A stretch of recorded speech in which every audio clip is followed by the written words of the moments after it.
I told my assistant, cancel all the meetings. I'm not going to any meeting.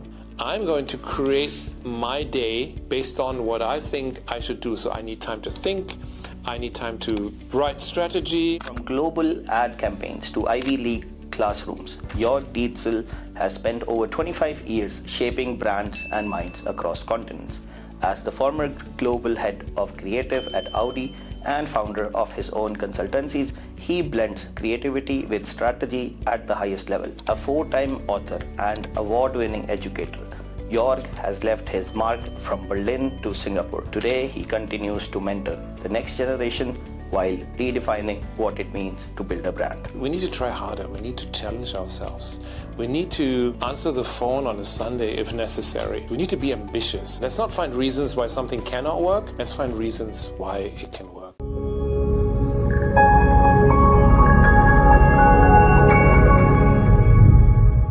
Welcome back to this week's episode of The Executives.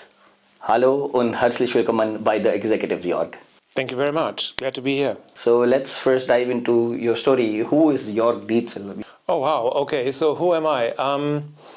I teach people and brands how to be better. Basically, that's what I do. So it has to do a lot with branding. It has to do with products and services sometimes. It has to do with people and who are you as a brand sometimes. But that's what I do. I'm basically a teacher, but it took me a long, long time to find that out about myself. And I'm learning so much as I'm teaching. Interesting. So education is the best teacher. Excellent. Yes, it is. I mean, there was this time when the startups were growing, right? Everyone would say, oh yeah, look at this guy, he's a dropout. Look at this guy, he's a dropout. But I would tell them, but look at the guy they hired as a CEO. They're not dropouts. They're like from the finest colleges, like look at Google, Microsoft, all of the CEOs. Big colleges, right? So I have a fun question for you. So if your personal brand had to be a cocktail, mocktail or cocktail, it's up to you. What do you think would it be? The trap here is that I just chose my favorite cocktail, right? And then I said, oh, that's me, right? But I don't think that works. Because my favorite cocktail is just a very plain but well made and put together with the right brands gin tonic. So simple, right? And it's very standard. I don't think I'm like that. I think I'm something like a godfather, or with a bit of a dark side to it, with a bit of a smoky taste that sometimes you're wondering, am I going to enjoy this? But then it grows on you. I think it's something like that. Ideally, you would now go to a bar in Seoul, which is called Vault 82, because the owner was born in 82, and ask for a Jörg Dietzel. And they would give you a drink, because they created a drink for me when I was in Korea, and they kept it. So I'm sending all my friends, whenever you're in Seoul, you go there, you ask for that drink. I don't know what's in it. I like it. But it's a very complicated concoction. But that's the real me put in a drink. Damn, I was not expecting that. I was expecting you might say something like gin tonic or any other fancy drink. So, yeah, if anyone is in Korea, you have to try it out. I mean, I don't drink, so if it's alcoholic, that's very interesting to, like a drink named after you. Yeah. That's really cool. So, how did you find out? Like, did they tell you? How did it happen? I went there a lot because it was a really great bar. It's a kind of basement bar, and they do drinks and steak. So they bring you a big piece of meat, you want that, and it's a very man kind of cave kind of thing.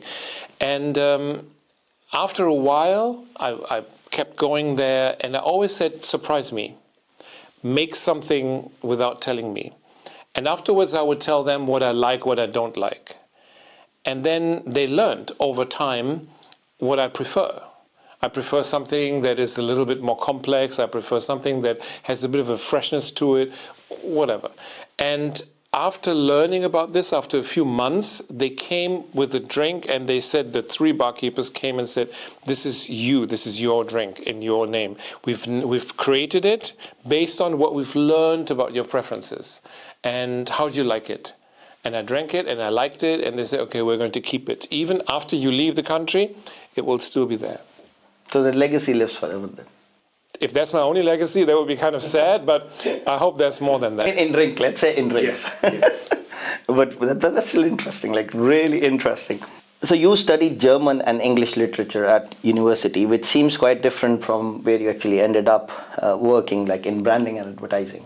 Or maybe it's very similar, I might be wrong, but that's just my opinion. So what was the pivotal moment when you realized that storytelling could be your pathway into the business world? When we think about pivotal moments, we always think, okay, some kind of pivot happened, right? I was going this way and then I pivoted, I changed direction. I think in reality, it's often not that kind of one moment. When it happens, it's a gradual process. So I studied German and English, language and literature.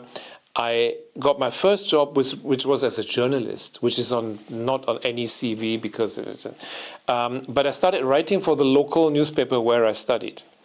And already you have a bit of, okay, I studied German language, so you would say it has something to do with this, but it's also, of course, a bit of storytelling, right? Because I was telling the local stories that happened. They would send me out to report on just your neighborhood stuff. And when I joined my first agency, not long after, I joined as a copywriter. So I would write headlines, but also stories. And I really enjoyed that. But I also found I wasn't going to be the world's best copywriter, but I like dealing with clients, the people, the human interaction element. So I switched, pivoted, if you want, to the client services side. But I always kept connected to that kind of creative side, and that was always part of me, which is, I think, normal. We all have different kind of interests that are connected, but it's a difficult business proposition because you join an agency, they ask you, what are you? Are you a suit dealing with the clients, like you today, or are you creative? And if you're creative, are you visual, art director, or are you copy-based? So you need to fit into a drawer, into a box, even though you may be interested in more than one things. So I pivoted from the studies to journalist to copywriter, and then started to work with brands and look after brands, still continuing to work closely with the people who wrote the stories. I mean, the first thing you said, right, about you don't just pivot, you gradually, it's like the big curve on the Autobahn or highway where you slowly go on high speed. So it's the same like that, right? Also, like how you ended up from journalism and like you explaining the whole thing about putting it into a box. I think now that time was a little different. Now it's what I'm seeing is it needs to be, you should be able to fit into multiple boxes because of AI, right? AI can write copy and mind-blowing copy. Like I've seen some copies written by AI. I was surprised. And the guy himself who built the tool is an expert copywriter. He charges more than $15,000-$20,000 for a single landing page. That high of a price tag on copy. And he built a tool himself. So on his data and so on, and the copy is exceptional. So it's insane. Like he's not just doing copy now; he started doing other things. So things I think also evolved, right? What do you think about that? Like how do you compare that time to where we are living right now with the whole evolving of the tools and stuff? It goes back to understanding what a tool can do for you and where your value lies. And that's again connected to personal branding, right? Because personal branding is all about understanding what kind of value am I bringing to the table? How am I different from everybody else? And you're also competing with people, but also with other tools maybe, right? If you're a writer, you are definitely competing with AI. So you need to see, what can I do differently that AI cannot do? So AI is great if you use it as a tool. It depends on how well you brief it, because the briefing determines the outcome, right? In and out is kind of, needs to be on a high level. But I think it also depends on you understanding whether you can add something that is fresh, that is new, that is original. Because as perfect as AI can be, it's basically somebody, I don't know who said it, it's like a cow that is kind of regurgitating what already existed, right? It's kind of, they're throwing it up and they're chewing it again, right? So it's something that exists. It's not something new. It's something that exists anywhere around the world, and the AI is really good at finding it and putting it together and polishing it and making it sound really good. But it's always also a little bit expected. And sometimes even, I've worked with it, I've seen campaigns with a little bit cliche, because that's what happens, right? If you look at what is everybody saying, but maybe sometimes you don't want to be saying what everybody else is saying. You want to be saying something completely different. You want to go against the grain. You want to challenge the status quo. And that's something that AI is not very good at yet, because that goes against how it works. Because it basically goes everywhere, puts everything together and says, ta-da, here it is, right? But we will see how it keeps developing. And interestingly, how did I learn about it? How did I find out what it can do? Of course, my students. When they suddenly showed up in presentations and had the perfect storyboard. It's like a drawing, looks like a drawing, right? Of course, it's AI generated. And it's so beautiful, and it's so consistent, and it's so nicely done. And it really tells the story frame by frame for some kind of video that they want to shoot. And I remember first time I saw it, I was like, is this AI generated? Yes, it is. It looks great. And it's really a great tool to help people understand. But you still need to have an idea. And I think that's where the limitation comes in. I had another student who presented a commercial that he found that was completely AI generated, Coca-Cola Christmas, last year. He loved it. And I told him in my evaluation, I said, yes, it looks great. It has the polar bears and the trucks and Santa Claus and everything. But what's the idea?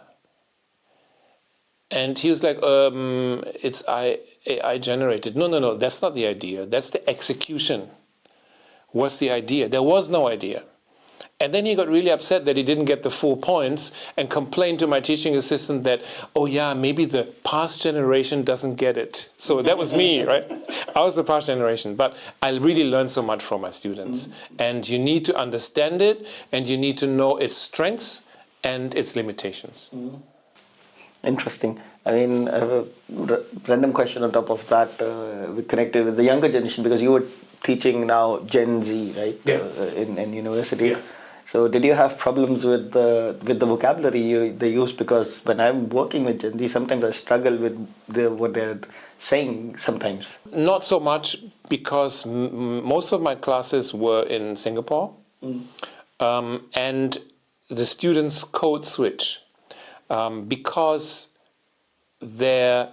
what they use to talk amongst themselves is very different from the way we speak.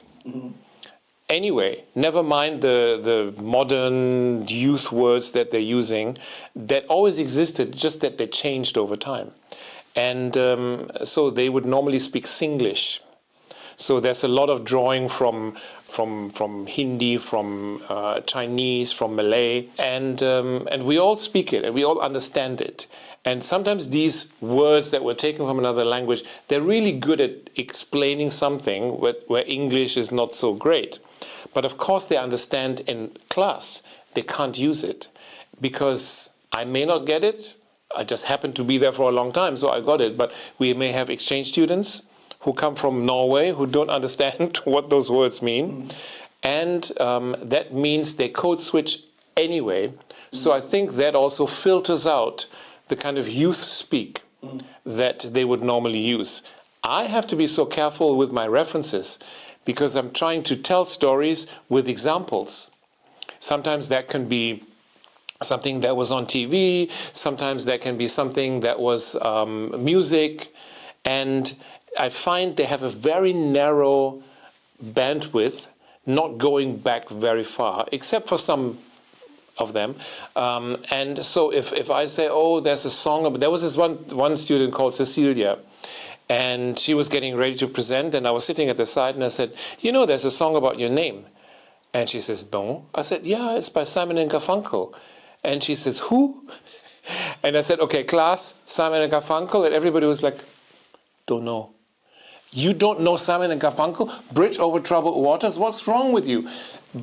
Which taught me that, okay, maybe my references should be more current than something that I thought everybody would know, but they don't. Yeah, I mean, I remember for the first time I was working with someone from Gen Z, similar thing happened. So they kept saying something and I was like, huh? Are they talking with me? Because the words they were using were absolutely random. So they came with an idea. I said, no, we cannot do that. Legal reasons, it's not compliant. So, and then I remember said, are you Skibbity? I was like, what? And that was the first time I ever actually had an encounter, right? So I was like, what? I thought maybe she spoke German because we were sitting in Germany. I was like, she was like, no, it's not German. I was like, what does it mean? So then she explained, are you like Delulu? I was like, what are you talking about? I was like, and I got confused and I was like, but then I explained to her that either explain to me or let me Google. So I Googled and I realized that what it means. And I was like, no. She was like, for real, bro, you need to learn the language. I was like, confused. I was like, what? But then I understood it happens, So, for example, the generation above me is different than me. Yeah. Things evolve, which is also natural. Which brings me to my next question about personal brand building, right? So why is it important for people to build a personal brand? Because people want to know who you are. And they don't want to be confused.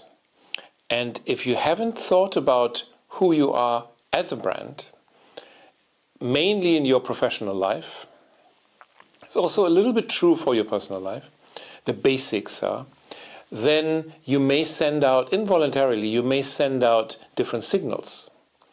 And that's confusing to people. They don't know what to think about you. Are you this or are you that? Are you strict or are you soft? Are you generous or are you stingy? And so people want to know because it helps relate to know. Okay, roughly this is the person, right?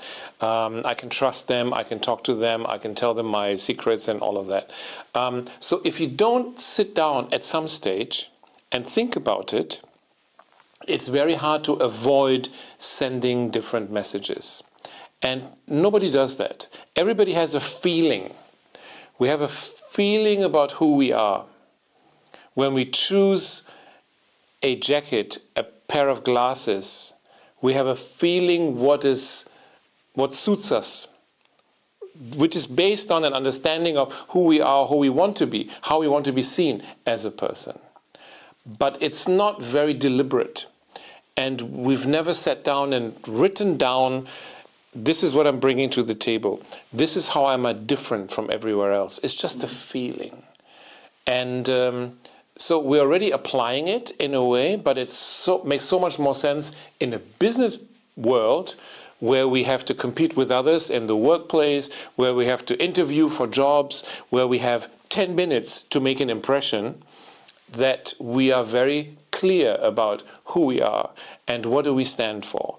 And then when we have to make decisions about social media and how we are constructing our LinkedIn profile or our Instagram, whatever it is, it's much easier to make those decisions because we already know who we are. And we already know who the person that we are or we want to be speaks. Whether it's funny, whether it's super serious, or those kind of things. What kind of pictures am I showing? How do I dress for an interview? All of those things, right, are easier once you decided this is who I am as a brand. Nicely put, but I just remembered a quote from Reid Hoffman. I think it was Reid Hoffman who said, you should sit with people who you want to aspire to be, right? So sit with successful people if you want to be successful. I think it was Reid Hoffman who said that, right? So how connected is what you were saying to the quote then? Because then if I want to be successful, if I want to be a millionaire, I would try to dress up like a millionaire and try to sit with millionaires. Yeah. But That's why I always said in my previous answer, it's not just who you are, it's also a little bit who you want to be or how you want to be seen. So it's always a little bit like the better self, the image that you have, that you want people, because nobody wants to be seen as, not really successful or not really this or not really that, right? It's a little bit aspirational, but it should be just one step up from where you are right now. It shouldn't be like 10 steps up, because you can't realistically portray that. So if you're not driving a car, all right, maybe you position yourself as somebody who could be driving a Golf, but you won't position yourself as somebody who's driving a Ferrari. Because number one, not believable. Number two, also dangerous, because somebody may ask you a question and you may not be able to answer it, right? So aspirational, yes. Project who you want to be or how you want to be seen, but it needs to be connected to who you are and where you are at this moment. So you can stretch it a little bit.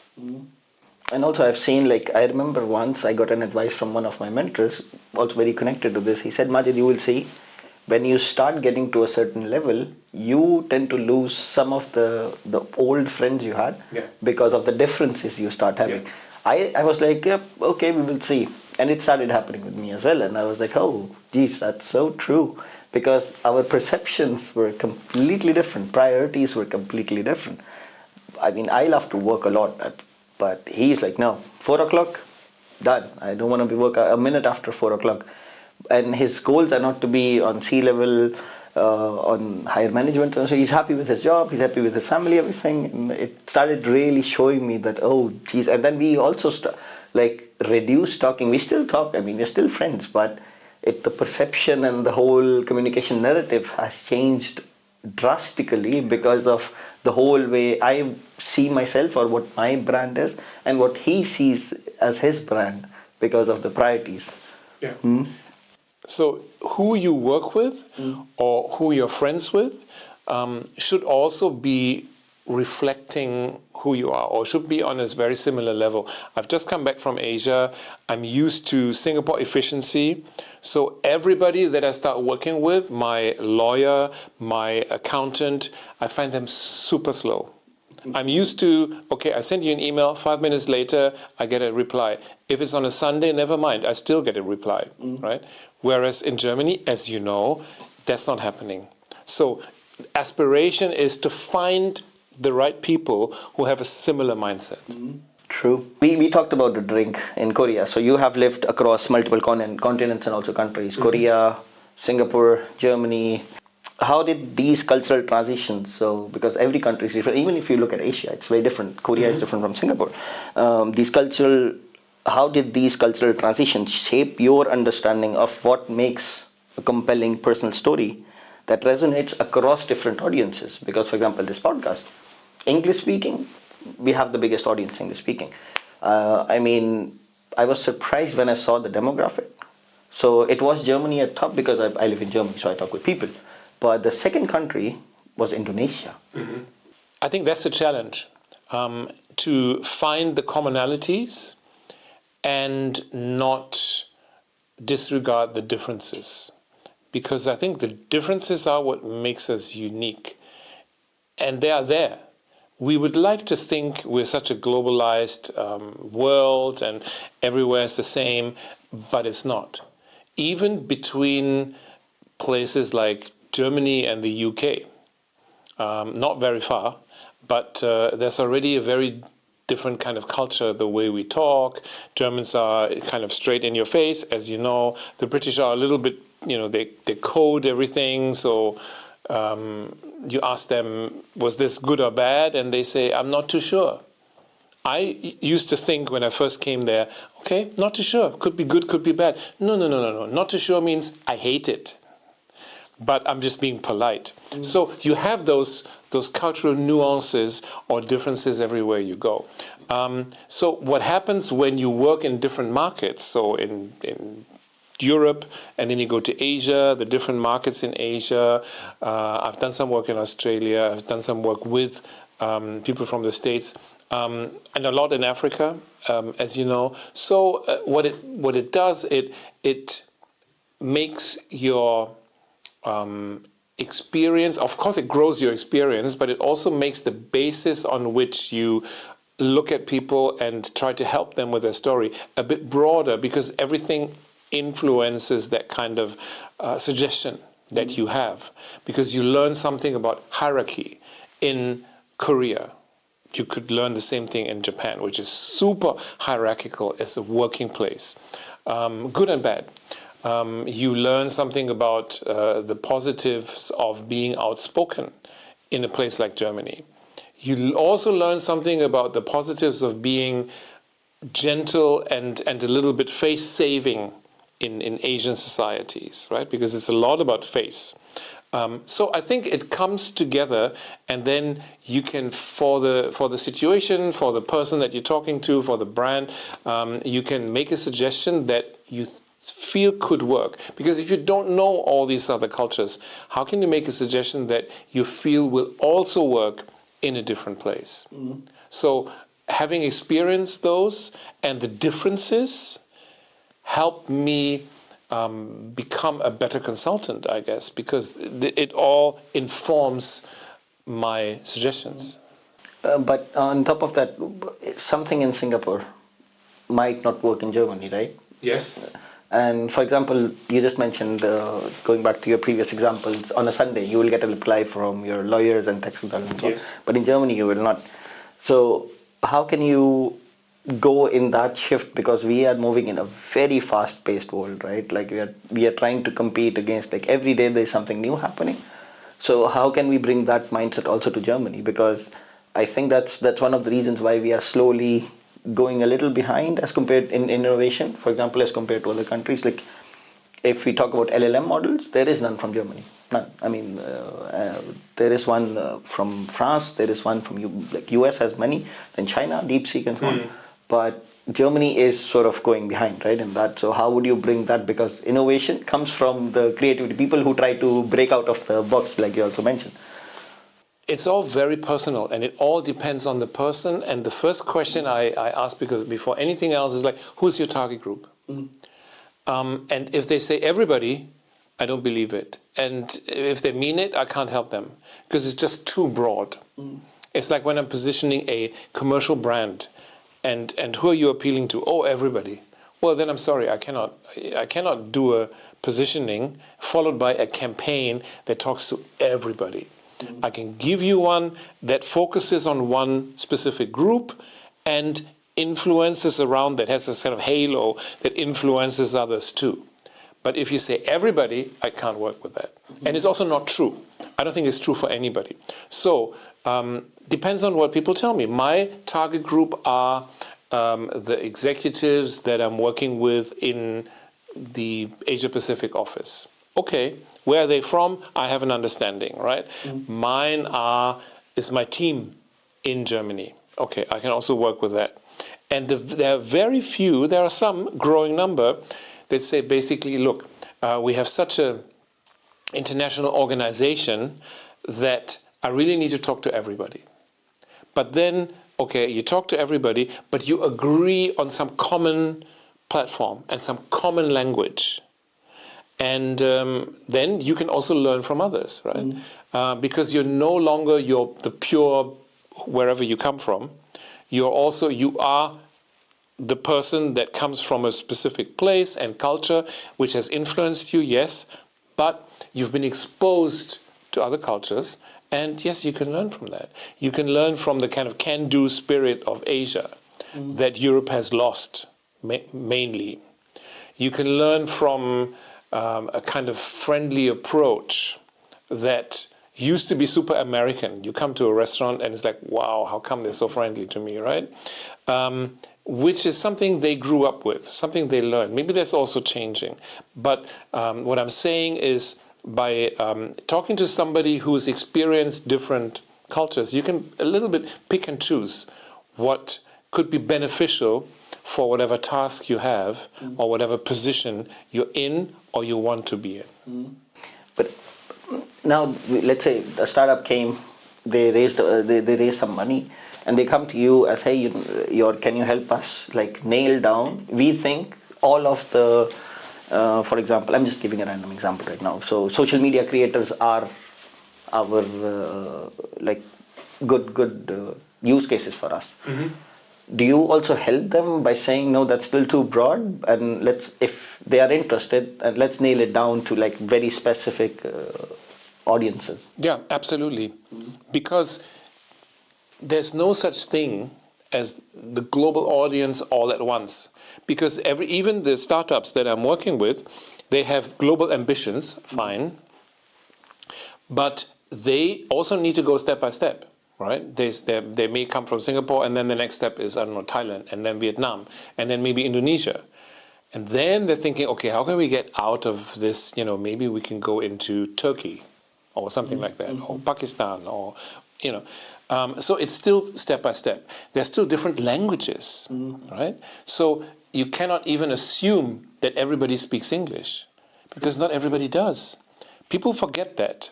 People in the West forget that if you go to certain markets, even developed markets like Korea, like Japan, English is not so common. And if your only approach is, my website is in English and my social media is in English and everything, you may lose or not reach 80% of the people. So you need to tailor it. And even global brands that are everywhere, they're still tailoring their offer. Look at McDonald's. McDonald's has the things they have everywhere, the Big Mac, the whatever, and so they're the same everywhere you go, right? So that's why economists can come up with a Big Mac index, right? What's the cost of the Big Mac in different countries? And that tells you something about the level, the purchasing power and all of that, right? But in addition to that, they also have local food. They change what they're offering depending on what people are looking for, which could be cultural. People prefer to eat, rice rather than French fries. It could be seasonal. They're doing something for Hari Raya, right? Some beef redang or whatever, right? Redang burger, like in Singapore, they do that. Or for Lunar New Year or whatever it is, right? So on top of the staple, which is the same, there's still some localization, which you need to really appeal and be relevant to the local audience. I think that's a global rule. But ambition is not the same as the personal brand story, right? Or ambition is what they want to do. They want to be in 190, 100, 200 countries, all the countries. Yeah. But personal story is about how people perceive you. Yes. So it's not exactly the same thing. It's not exactly the same thing. And I'm also working with what I have, right? With what I find, right? With the person. A misunderstanding or misperception that people have about personal branding is that it's something that you make up. It's something that you create because you think it'll be successful with a specific audience, right? And if it's completely made up, if it's not rooted in who you are, your personal history, your culture, your personality, and all of that, it's not going to win. It's not going to last. It's not going to stay, and not going to be convincing. So I need to work with what I have, and just look into, okay, this is who you are. This is what you bring to the table. How can we emphasize that a little bit? How can we, turn this volume up a little bit or this volume down? Like, is this when you calibrate, when you used to, play a record on the record player and you use the treble and the bass and everything to make it, same thing. You're working with what's on the record, but you're enhancing a few things or you're dialing down a few things in order to make it more consistent, maybe, or more acceptable to the target group. So it's not, you're not starting from scratch. You're not creating a different kind of person and say, now you dress like this, you behave like this. That will never work. I mean, then it will be fake, right? I mean, the guy is trying to pretend, or the lady is trying to pretend to show. And then there is this whole point about good marketing, right? So sometimes it's like the brand, actual story of the brand, and some people are actually good with faking like a story or making good marketing. So how do you define the difference actually between a personal story and just good marketing? Okay, a personal story is kind of in between. But if you were to ask me, so politician, right, to reframe the question. If you were to ask me difference between branding, even personal branding, and marketing, it's much more simple. Because one is the what, and the other one is the how, right? So the what is you decide what or who do you want to be. So it has nothing to do with channels, nothing to do with social media, nothing to do with how you dress, whatever. It's just the basic understanding and determination of, okay, who are you? And what do you have? What do you bring? How is that different? So that's the basis for everything. That has nothing to do with execution for the time being. So it's just the what or the who. But then once you've done that, you've written it down. Literally, you've written it down, and you have it, and you agree to it. You're happy with it. You have to be happy with it, right? I cannot tell you you have to be this, and you are not really convinced. But because I'm the brand guru, that's also not going to work, right? Because you're not going to live through it. You're not going to apply it as much as you should if you don't believe in it. So you believe in it, you fix it and everything. Then the question is, okay, how do we translate it into something that people can feel and read and see, all of that. So that's where marketing comes in. And I think the story would be closer to marketing, right? Because storytelling helps you to get the message across by using a format that people are familiar with and that people really like, because people like listening to stories. Because we've been listening to stories for the past, 70,000 years, right? When we were sitting in caves, somebody would stand up and tell us a story. And then people say, oh, I'm confused, it's too complicated. Can you just draw the animals and the people and the story that you're talking about? And people began drawing, and we still find those drawings in 70,000-year-old caves, right? So stories have always been with us. That's why we love them so much. We grow up with it. And it's more of a kind of how to get the message across, right? How can I convince you that I'm a good listener, that I'm a kind person, that I'm super smart, rather by just telling you, or telling you a story of something that I did or some interaction I had or something like that to make it more believable. So it's the what and who translated by the how, even into platforms, social media. Mm-hmm. I mean, what I have seen or learned from running the whole thing in the last 2 years is people connect with stories more, because somehow, even if the age difference is there, they have experienced bit of it, if not the whole thing. Similarly, I mean, good managers. If you had a good manager and I ask you about a good manager and I had a good manager, immediately I would start thinking about the good manager I had, right? So it's, I think also about the fact that people resonate with stories based on their personal experiences, right? So you start sort of touching these emotional lines when you're telling them a story. Mm-hmm. So it's interesting. So you have written the book Touch Building Your Brand in the Experience Economy. And it suggests that branding has evolved beyond traditional advertising. So what does experience-driven branding actually look like in practice? The way the book started, or the idea for the book came about, it's almost an anti-online book.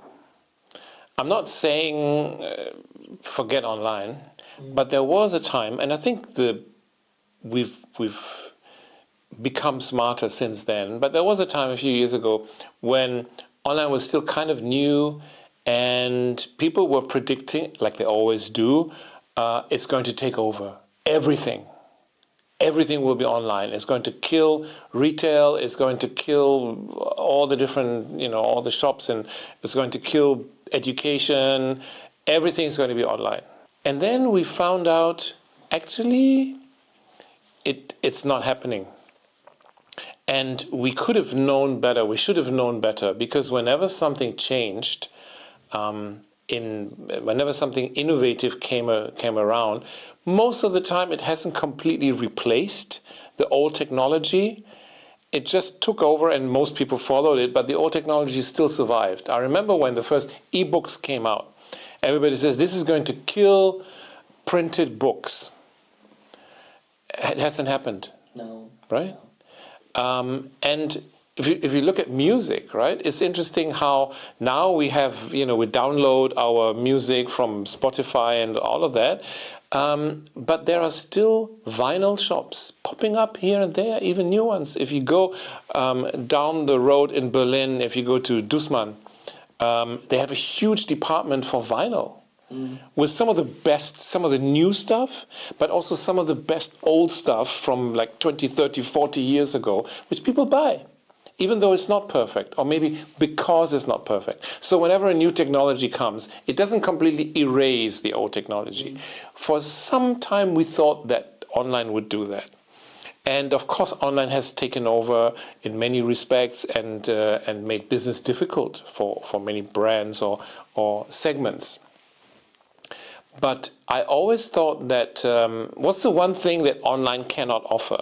Because I had some brands come to me and they had shops, physical shops in a mall, and they said, or cars, they have showrooms, and they say, oh, what's going to happen? Are we still going to have this? And I told them, it depends on you.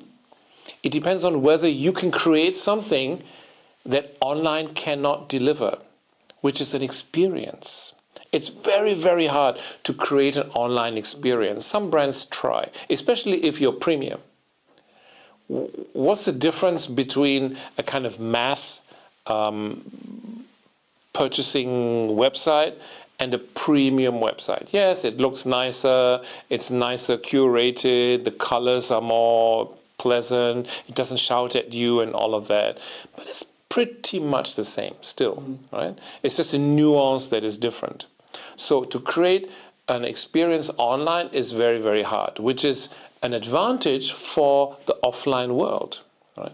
So I told my car clients, you need to do something with your big showrooms, because currently you're not doing anything. You have a huge room and you have like 4 cars in it. That's it. You have nothing else.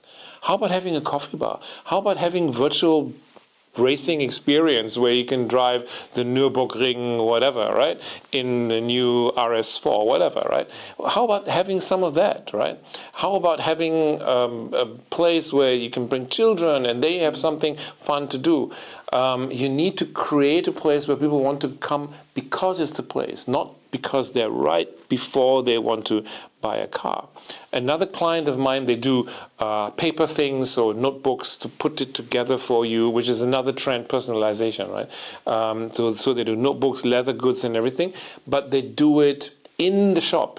So they have this artisan who presses your initials into the leather cover of your new binder and all of that. So something is happening. There's an experience. You can Instagram it. You're waiting. You're watching the uncle who does this. Most of the time, they're older artisans, and it's fun. It's interesting. You can create those experiences, and I think that's the big advantage that. That offline has, and that's what the book is all about. It's called touch. So online, you only touch your own keyboard and your mouse. You don't touch anything else, right? But if you want to talk to more senses, to the sense of touch and maybe smell, and not just your eyes and your ears, taste. Give people something to try, right? We often remember things by taste, right? When you visit home and your mom cooks something that you used to like as a boy, it kind of takes you back, right? So I think that's what I was trying to say. Let's create experiences. Let's not, and it's happening. Some of the newer showrooms for cars, they suddenly, if here in Berlin you go to newer showrooms, bigger showrooms for brands, even Chinese brands, right, like NIO, right, they have this kind of 4-story futuristic kind of place, right, and it's interesting, and it's a place you want to go even if you don't want to buy a car. So that's what we have learned, and that's how we can do both, right? Brands do both. We can have a strong online presence, but we can also create an experience. And to just do this 100% online, that's difficult. Final sentence for that. I used to work with Jeff Bezos' brother at some stage, Mark Bezos, in an agency ages ago. And when I was with Audi in Germany, we had to have some discussions with Amazon. So I texted him. I said, Mark, I need to visit some senior people in Seattle, and he made sure they were there. And we discussed what we can do and how we can work together. And they said, we want to sell cars on Amazon. That's the big, we want to sell cars, right? Basically, they want to sell everything. A to Z, right? Yeah, started with books, but now you can buy everything. But can you buy a car on Amazon? I don't know. Maybe now you can. But they wanted our brand. And when I took this back and spoke to my colleagues and everything in the German headquarters, they said, no, it's not a premium environment, right? It's not premium enough. And that has an impact on the brand and on the positioning of the brand. And that's because it's very hard to create a premium experience online. I don't know about if you can buy a car on Amazon, but I know you can buy a house. Okay. The foldable house. Great. I saw a video. I freaked out. I don't know how true it is. It's not just there. You can buy a Muji house, which is all of, the Japanese brand, right? Which is all of wood and typical Muji, and it's a small house. You can buy it online from Muji. That's pretty dope. I mean, the thing is, like, whenever I go to a restaurant, right, it's connected with what you're saying. So, and this is a metaphor I've used a lot. So what happens is, you first see the menu. You don't know what the food would taste like, what would it be. So the first thing is you get a feeling from the menu. So they would have a picture, you would start perceiving, this is what the food is going to look like. And then you order the food, and then when it comes, the first thing that hits you is the smell. Not the taste, the visual appearance and the smell. And then you taste it. So the taste part is actually the last thing. So if someone wants to Instagram it or TikTok it or whatever, they actually do it even before tasting the food. Yeah. So the reason why you actually went to the place is the last priority or the last thing you actually do in the checklist of like going to the the fancy 13-course menu or the 50-course menu like the Danish one. But interesting. And I mean, I'm just thinking if you could buy a car on Amazon, how would it be? Because like normally with furniture, what they do is they let you like use augmented reality. Like how would this look like? So it would be a little bit cool that I could, hey, you know what? How does this car look in your garage? So just put your camera there and start showing you the actual car. It's going to be interesting. You are teaching personal branding at the MBA level at Stellenbosch University. And what are the biggest misconceptions you see business leaders having about their personal brand? So first of all, the reason why I'm doing this, the reason why I offered this course, because I was thinking target group, right? Who's the target group? The students are my target group. MBA students, some of them part-time MBA, so they're part of them older. The whole range, it's near Cape Town, so it's in Africa. So you get black and mixed and white and everything. You get people from overseas, you get lots of people. What situation are they in when they're finishing their MBA? They need to get hired, ideally by, I don't know, McKinsey, or if they cannot find a job in one of the big consultancies, and South African economy is not doing so great, so there's not that many jobs, they probably want to start their own. What do they need in order to do either of them? They need to have a very good understanding of who they are as a brand, right? And some of the misconceptions is, do I really need it? And I'm killing that in the first 5 minutes of the class, of the first session. Because what I do, rather than everybody introduce themselves, I put them together in teams of 2, so they introduce each other. Fine, normal, often done. But before they even ask each other questions, they're not allowed to talk. They're just writing down what they think about the person opposite them. Without listening anything. Without asking anything. So I just introduce myself. You cannot write. You cannot ask me. No, you don't introduce yourself. Oh, I don't introduce. You don't. So just perception, what I Just think perception. What do you think based on, maybe I heard you say something before we went into class, or maybe the way you look and everything. It's a snap judgment. Is it nice? No. Do we all do it? All the time, right? All the time. And so later, when they've gone through this, they've written it down, and then they ask questions and everything, right? And then we all come back, and everybody introduces the other person based on what they told them, and then they tell us what they thought beforehand. And people are surprised how they come across without saying anything, just by the way they carry themselves, the way they look, the way they, whatever they access, anything, right? And I asked them, what was your biggest misunderstanding of the person? Well, I thought he's like that. I thought she's like that. And then the person was like, what? Why? Is everybody thinking that? Which really makes them realize, okay, maybe I should be a bit more determined, a bit more deliberate about my personal branding. Because I didn't know. Because normally you don't know, right? Normally people don't tell you. You come into a room, people make a snap judgment. They have an idea about who you are, which may be right, may be wrong, but they normally won't tell you. But in this environment, in a safe environment in my class, I hope it's safe, you will find out. And people go, whoa, okay, I need this class. I need to be in this class because, I need to understand what do I want to project. And I also need to understand what do people see, which I may want to cut, because I don't want to be seen as that. And that could be a simple thing, by carrying yourself differently, speaking differently, or wearing different stuff. But it could also go a little bit deeper, right? So one of the misperceptions is, I don't need it. And the other one is, okay, personal brand in a business environment means I'm a leader, right? What's a leader like? And I think many people across cultures have an antiquated idea about leadership. I was talking to a client the other day and was telling him he needs to soften his approach a little bit. Just the way, just how he comes across. Not what he says. He can believe in what he should believe in what he says and be decisive and everything, but the way it comes across. And he was like, why? Doesn't everybody want to be Harvey Specter? Suits reference. Yeah. I recently had a client on the phone 2 days ago, and she's like maybe in her early 50s. She's never seen Suits.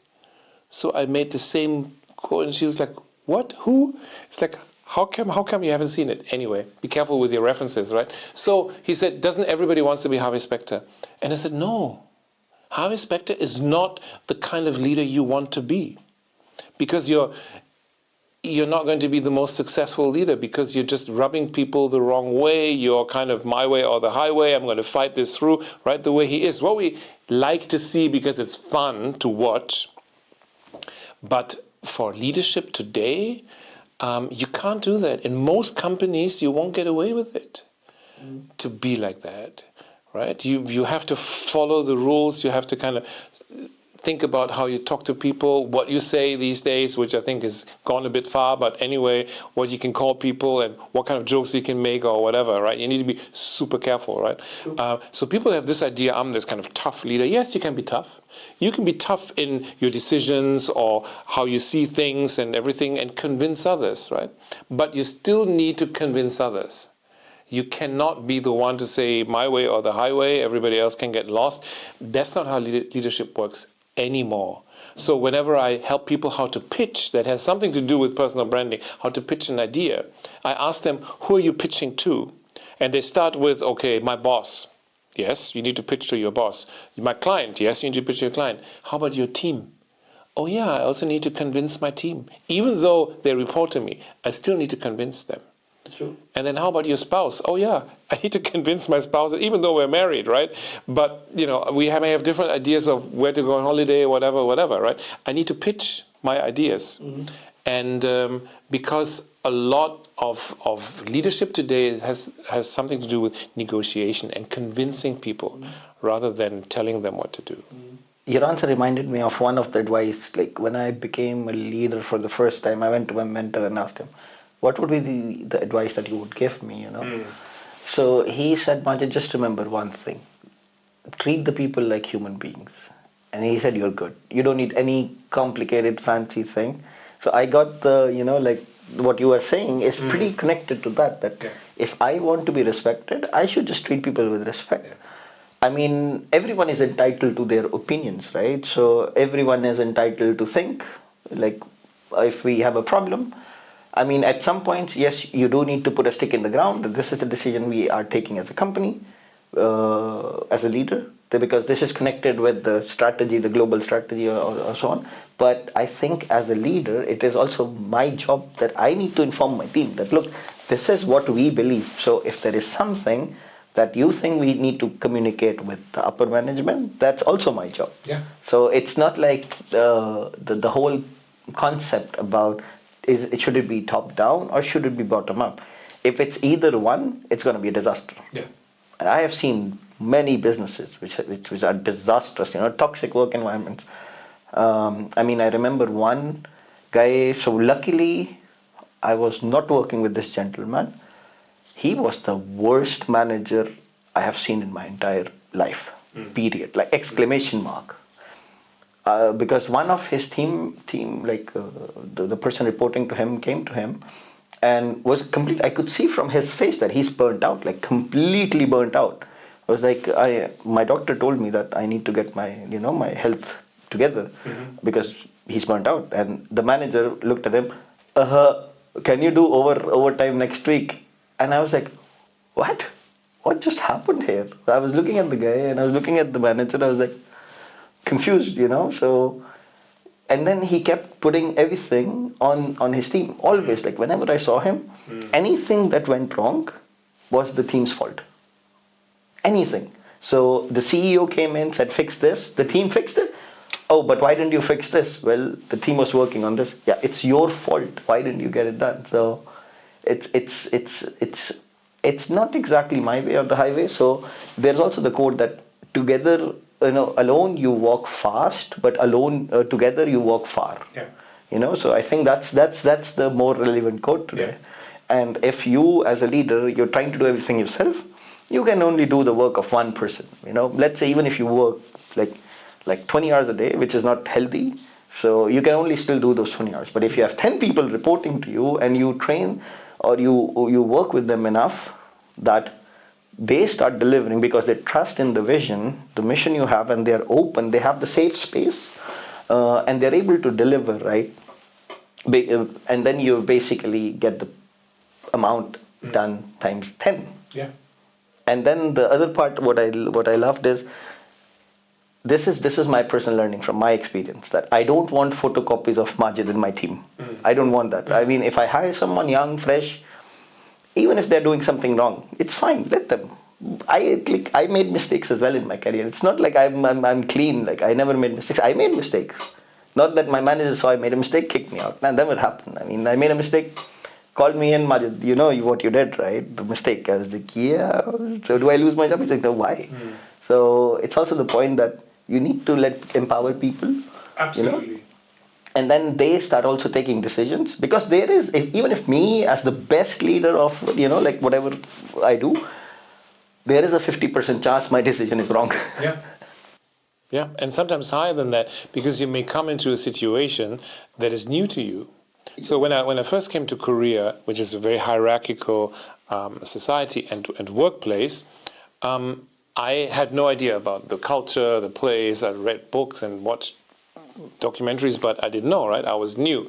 So I come in and I speak to my department, small department, 18 people, and then I would have ideas. Right? I would have ideas what we can do to position the brand, for this new.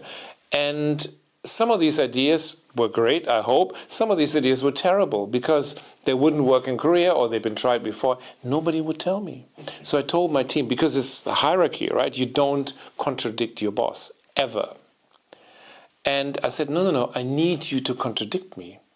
Because I know nothing. You know everything about this market, about the culture, about the target group. So I need you to stop me and say, this is not a good idea. And here's why. And it took us about almost a year to reach a stage where they felt safe enough to do that. But that's exactly what you need. Because even though I may be in a situation where I can make decisions, but I need to make them based on facts, and the team can give me those facts. I mean, the best learning I had whenever I built products was when I was sitting with the customer, see them how they were doing, using the system, right? Like I once built a system in financial services, and I had the perception they use a mouse. So because what I saw from my team was like, oh yeah, you know what, they are using the mouse and so on and so on and so on. I was like, nah, I still want to do discovery with them. You know, we charge them for a discovery workshop, so why not let me do my work my way? So I went to them and I talked with the head of that department, and I said, look, my first goal is I will have like a 1 hour workshop with them, and I will explain to them that, look, whatever, because we are sitting in Germany, so I also had to explain to them that whatever I see today, it's going to be strictly used for the purpose it is. And then when I saw them working, they did not even touch the mouse. I was like, we were so wrong, like completely wrong. Yeah. Because I got the most interesting opinions from my team. Oh yeah, they're using these mouse with like 7 buttons and so on. But when I saw them, they didn't even touch the mouse. They were all going by like tab, space, control, tab, and I was like, that changed the entire software, by the way. We had to integrate what they were used to. Otherwise, they will not buy our system. And it was not just them. It's because it made their life much simpler. Using a mouse was like they had to scroll and then, like do this and this and this. You also have experience from the traditional advertising era. So do you think we have gained or lost something essential in this shift to everything being their own brand manager, or having the power to be, like create their own story and share it with the world? First of all, the rise of social media has made personal branding more important. Because in the past, you didn't have that much of exposure or that much of a voice, right? In the past, you you talk to the people around you, the people you work with, your boss, your clients, whoever, your family, but that's it, pretty much. So you didn't have a voice to talk to the world. Most people didn't, unless you were a politician or a famous singer or actor or whatever. They always had voices. But normal people wouldn't be interviewed. And you only had the traditional media, so now everybody has a platform. And potentially this platform can reach a lot of people if they do it well. If they talk about the right things, if they talk in the right style, and if they understand the algorithm, they can have a voice. That's a difference for existing brands, the way they speak to people, because suddenly it's no longer a monologue, it's a dialogue, because people can push back, people can challenge you, and obviously the way you present yourself on the different platforms started with Facebook. Now everybody has Instagram. Everybody's on LinkedIn professionally. Some people are on TikTok, mainly younger people, not just. So everybody makes decisions about how they are coming across. They think about how I'm going to show my life. And of course, they always show some kind of better version of what it really is, right? Which is understandable. But nobody, or hardly anybody, sits down and thinks about, okay, who am I? What's the basis for these decisions? Why am I turning my Instagram black and white? Right? Some people do that. Based on what? Because I think it's arty-farty, because I think it's interesting. Okay, because I'm that kind of person that is interested in arts and not so mainstream, whatever, right?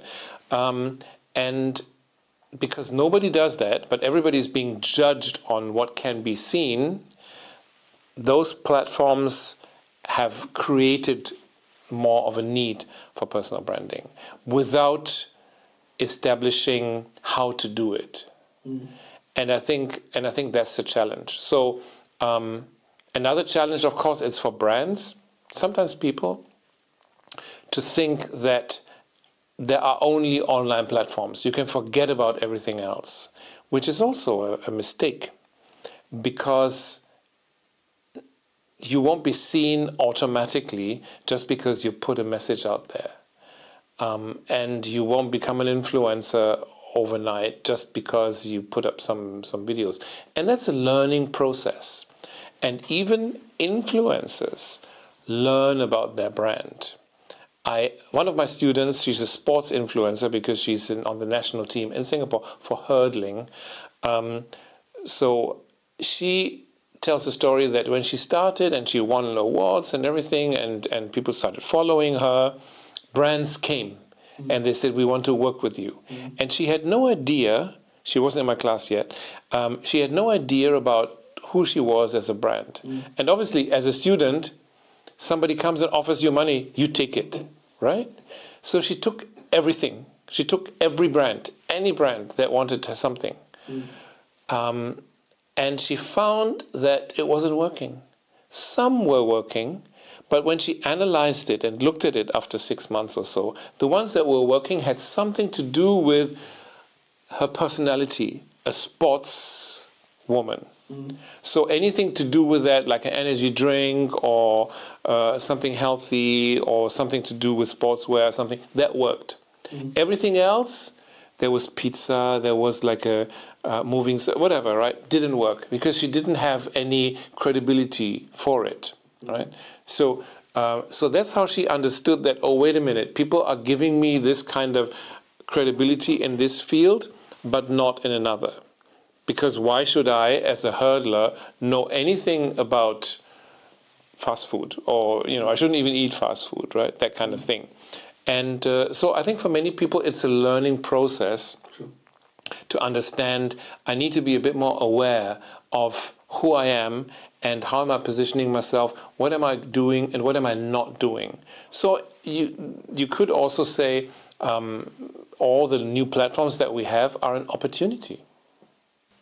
And you get all the reach, right? And all across the globe, like Potentially. yeah. I mean, not automatically and not overnight. Many people also don't understand that.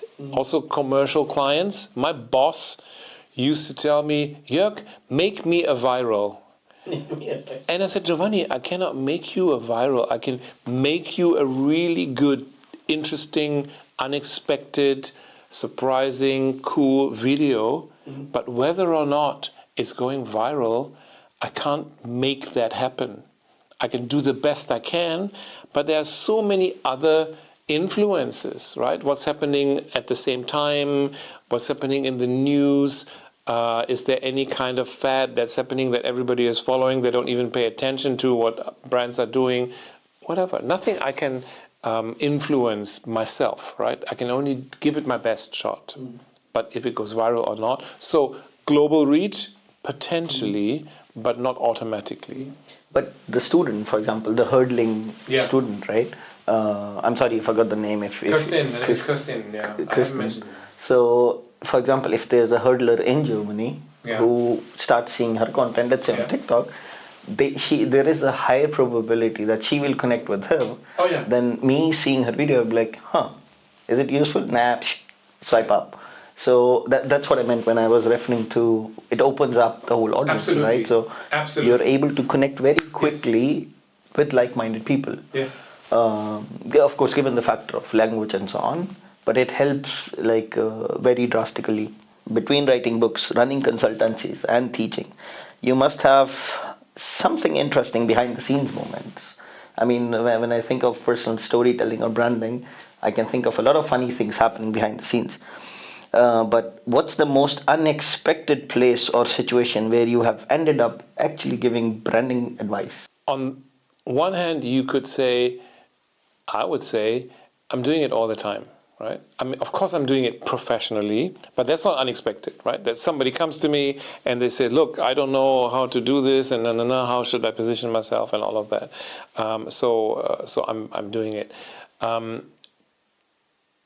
Of course, I'm also doing it kind of casually, right? When I meet somebody and I have a good idea of who they are, and they do something which I think kind of contradicts the way they come across, I say, well, maybe this is not the perfect, I don't know, a pair of glasses. I mean, these are fine, but for you, right? Or maybe you shouldn't go for another tattoo or things like that.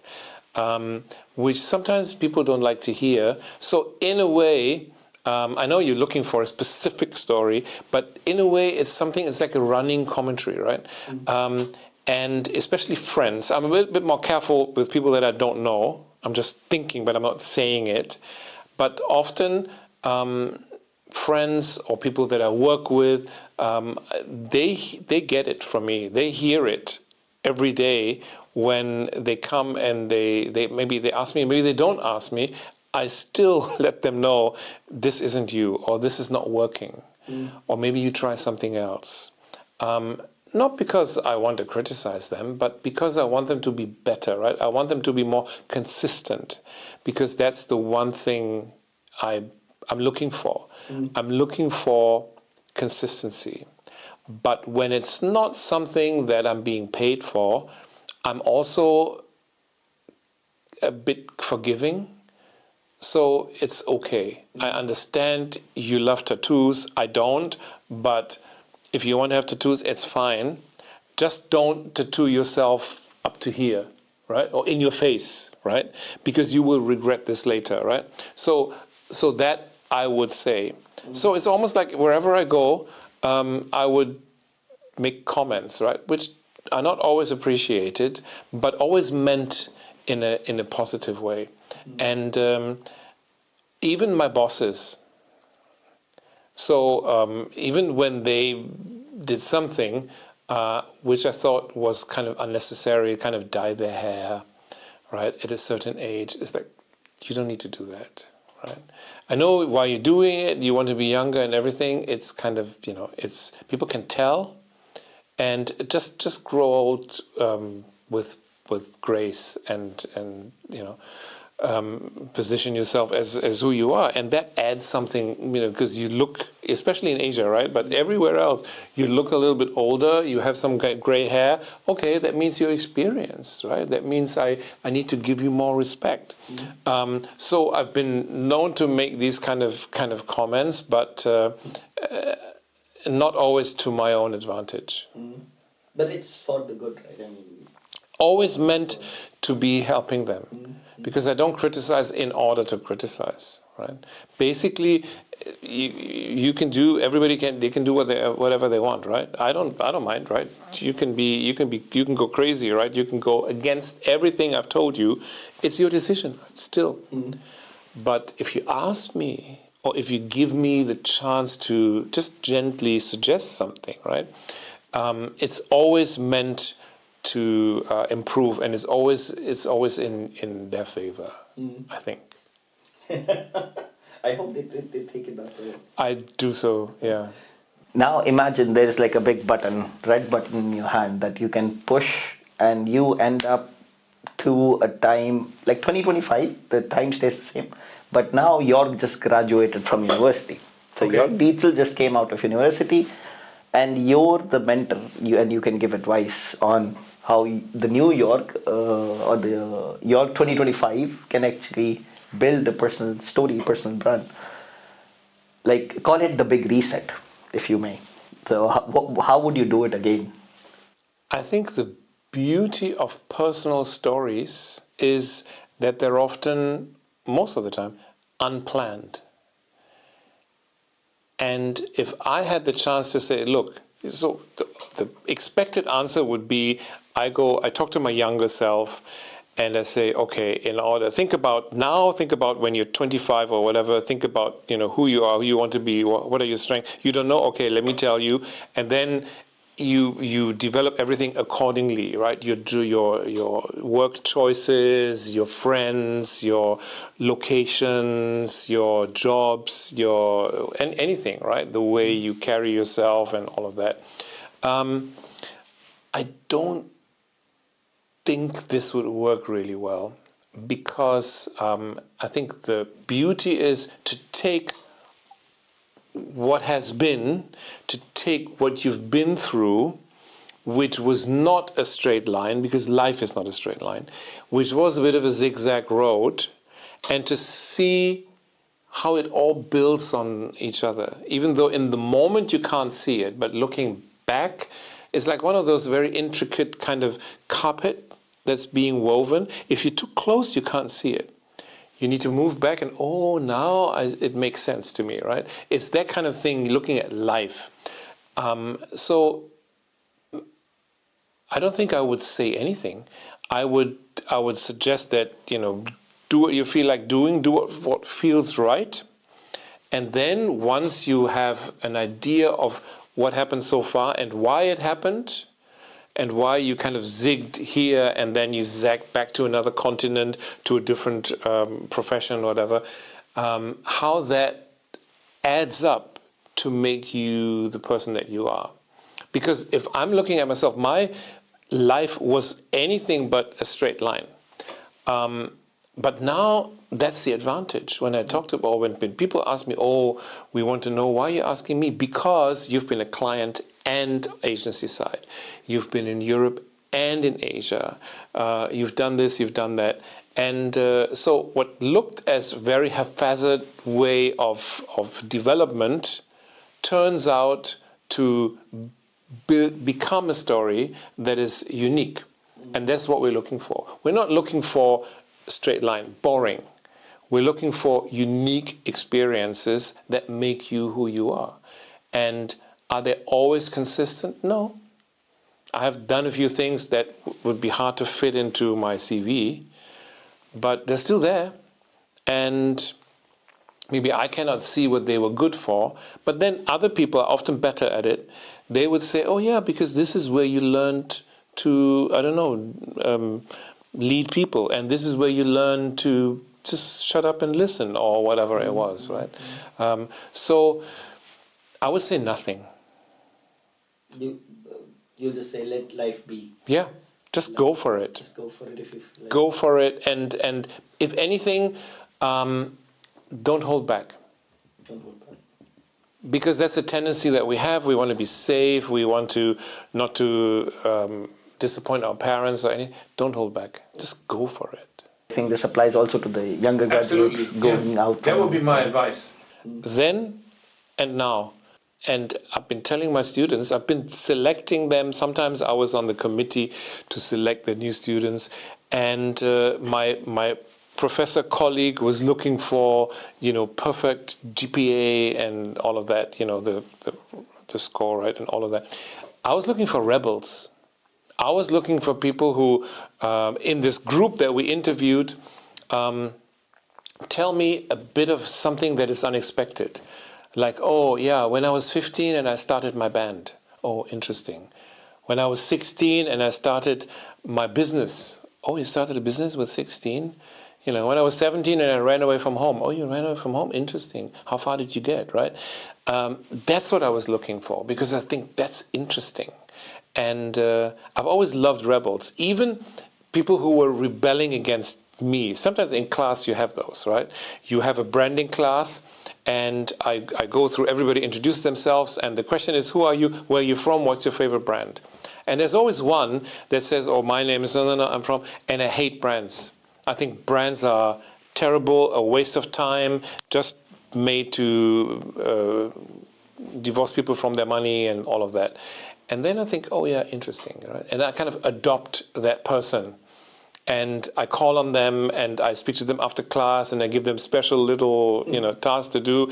And in the end, they said, Prof, can I work in a branding agency somewhere, right? Because they're converts, right? Mm-hmm. So that's what I'm looking for, that kind of rebellion, right? Mm-hmm. That kind of challenging things, right? That's what youth should be. Go against the status quo, challenge it. Don't make the same mistakes. Make new mistakes. Yeah. I think that's very important, right? Especially like now in this era, whenever I'm also hiring, I tend to not look for people who are not like me. I mean, otherwise I get like photocopies of me, which I really don't want. Yeah.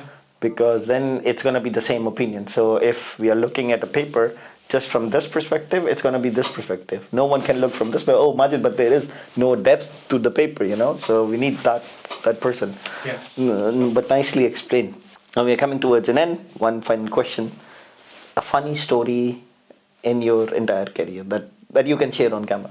So the funny one, the real funny one, we were doing a global pitch for a bank. And I was working for an agency in Hong Kong, and the global team from the bank would travel to some of the main cities. So I was in charge of the pitch presentation in Hong Kong, in Mumbai, and in Singapore. And we would fly there, meet the team. The team would come from their headquarters plus the local team for us to present to them. They would see other agencies and all of that. And so I would always meet with our local team, the agency local team, to say, okay, the local clients, what are they like, right? What kind of personalities? I want to be relevant, right? I want to be target focused, right? And so there was this one woman in Singapore. So the head of the Singapore office told me, yeah, she's difficult. She asks tough questions, and she's in charge of credit cards. It was a bank, right? She's in charge of credit cards. They call her the queen of credit cards. Okay, fine. And then he said, if you can build in queen of credit cards into your pitch presentation, I'll give you $50. Okay, so I'm doing high stakes, right? Global account, 400 million or whatever it was, And so I'm doing my part, and I tell them what we will do for them and why we're great and all of that. And in the end, I say, look, this is not just because we want your business. Of course we want your business, but we also love your brand. We're living with your brand. Not just today, but for years we've been living. Because, for example, for me, this, and I took out their credit card, which I happen to have, is the queen of credit cards. Damn. And I looked at the lady, and she has a small little smile on her face. And we still didn't win it because some other agency made big promises, which in the end they couldn't keep. But I got $50, right? First example. You still made money. Yeah, I still made money, right? Second example, final example, not so much fun, but a big learning experience. And the learning experience was, I was in Korea. I was asked after 4 years to work in headquarters, global role, global head of creative. First they called it head of creation. I said, isn't head of creation somebody else? Could we call it head of creative? Okay. And my boss was a demanding boss, right? Italian, very passionate. And so he called me in. He asked me, he gave me that role and all of that. And so on day one, I arrive, 42,000 other people work in the same kind of campus and headquarters, crazy. I get my office, I sit at my desk, I open my schedule, my Outlook, and I have like 20 meetings. Back to back to back to back, half an hour meetings, right? And of course, there's no time in between meetings to even go to the other location. And locations can be far apart in a big campus like that. So in the beginning, I thought, okay, I need to go, I need to be a good employee. I need to go to every single meeting. And I rushed around like crazy and showed up here and showed up there in half an hour. And I was always late because the other meeting, there was no time to think, there was no time to write, there was no time for anything, just meetings. And then I thought, wait a minute, what's the unwritten expectation here? That I make a difference. Otherwise, he doesn't have to get me from Korea, right? And that's not in my job description. But it's the unwritten expectation that since then I'm always looking for. Because how can I make a difference if I'm just sitting in some stupid meetings? So after realizing that my task is probably to change things up a bit, I told my assistant, cancel all the meetings. I'm not going to any meeting I'm going to create my day based on what I think I should do. So I need time to think, I need time to write strategy, and if it's a really important meeting, they will come back once they know declined, right? They will come back and tell us why they think I need to be there, and then maybe I go, right? And it was almost like day one, or it took a few days for me to realize that. Day 1 to 3, I was like a hamster in this kind of hamster wheel, right? I was there, I was doing things, I was playing the good corporate soldier, but I wasn't bringing any value until I stopped and asked myself, what's the expectation and what can I bring to the table, which was not meeting. And ever since then, I'm telling everybody, my students, my clients and everything, when you go for a new job, when you change roles or something, always ask about, they won't tell you sometimes, or think about the unwritten expectation. What is expected of you that is not in your job description? Because they can't put it in there, because you can find out. It's not easy always, but you can find out. That's what you prioritize, and not the ticking of boxes of things you need to do in your job description. That's an interesting approach. That's an interesting approach. Mine used to be like, I would go in a meeting and I was like, am I really needed here?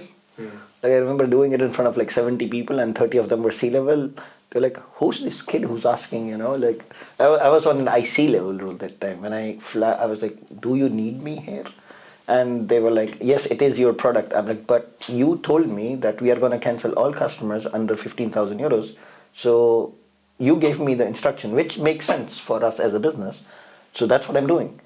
So because the owner of that a small business, which was paying us only 4,000 euros per year, and he was a horrible customer, making our life miserable, So they had like so he wrote to one of the C-levels he knew, and then this C-level flagged it and put like a meeting with 70 people in like, and then was like, oh yeah, we need to decide if they stay a customer. I was like, you can decide as much as you want.